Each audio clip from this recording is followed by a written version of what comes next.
they come 4-on-2, the Flyers. Fox has it near side, top of the circle, backdoor freezing, wow!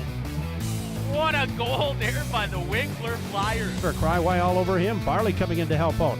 Harriers, though, will come up with this one. Comes to the other corner, and back to the blue line for McPhee. McPhee to Barnstable, into the slot, the shot made there by Moffat, saved by Mitchell. Comes back to Moffat, he scores!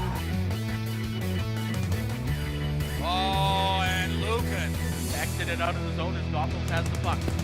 He's up to center, through the logo, into the zone. He's going to snap a shot, he scores! 30 seconds off the power play. Halverson up to Jacquet. Jacquet looking back door, what a pass!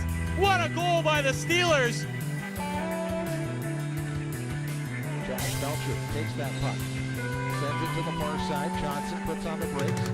Nice little give and go. Oh, Brady was at a goal!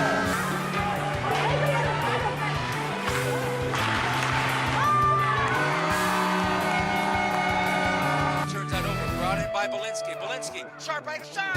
And Belinsky up over the shoulder of Ray. Swan with him shaken up. Martin, what a toe drag. Martin, backhand Tatro. He's got Giesberg, no over, and Tatro